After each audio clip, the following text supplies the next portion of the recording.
मुझे अफसोस है कि हमारे वज़ीर आज़म ने ऐसी बात कही। हमारा इस्लाम, हमारा अल्लाह हमें ये सिखाता है कि सबके साथ बराबरी से चलो। कभी हमारे मज़हब ने ये नहीं कहा कि दूसरे मज़हब को बुरी तरह से देखो, बल्कि हर वक्त कहा कि दूसरे मज़हब की भी इज़्ज़त करो। जिस तरह तुम अपने दीन की इज़्ज़त करते हो, दूसरे दीन की भी इज़्ज़त करो। कभी ऐसा नहीं होगा वज़ीर आज़म कि मुसलमान कभी भी किसी माँ का, किसी बहन का मंगलसूत्र छीनेगा। वो मुसलमान नहीं है, वो कभी इस्लाम को समझता नहीं है। एक शख्स को आप मारोगे तो याद रखना, उसमें वो फिर अल्लाह की तरफ से कहता है वो लाखों का कत्ल है, इंसानी कत्ल है। वो कैसा हो सकता है? मैं भी मुसलमान हूँ, मगर मेरे कुरान ने मुझे ये नहीं सिखाया कि दूसरे से नफरत करना।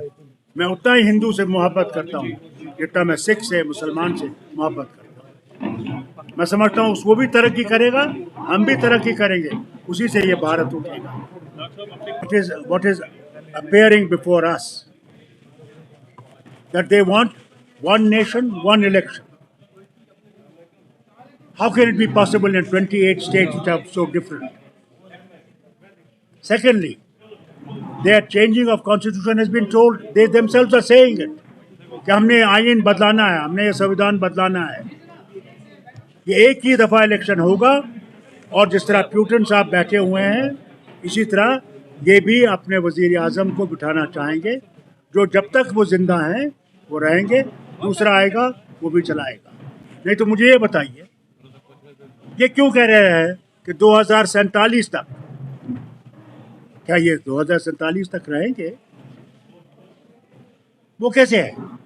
इनने सोच के रखा है कि हमने कोई इलेक्शन नहीं करना और हमने बैठना है इसी कुर्सी पे, जो मर्जी है करना है, और कर रहे हैं। इलेक्शन कमीशन का जो बनता है उसमें क्या था?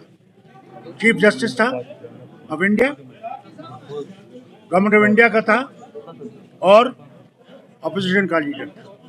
चीफ जस्टिस को हटाने की क्या जरूरत पड़ी? क्या जरूरत?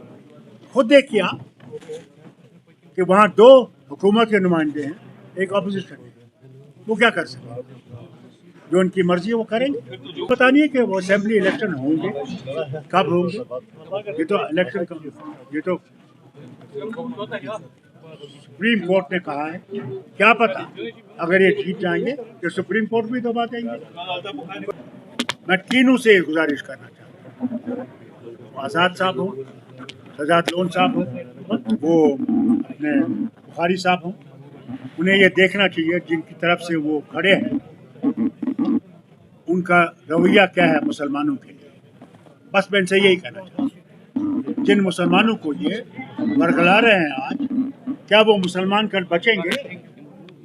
अगर ये वापस आए, न सिर्फ जम्मू कश्मीर के, क्या हिंदुस्तान के मुसलमान की इज्जत रहेगी या नहीं रहेगी? उनसे ये सवाल पूछिए। मुझे अफसोस है, अल्लाह इनको सही रास्ता दे।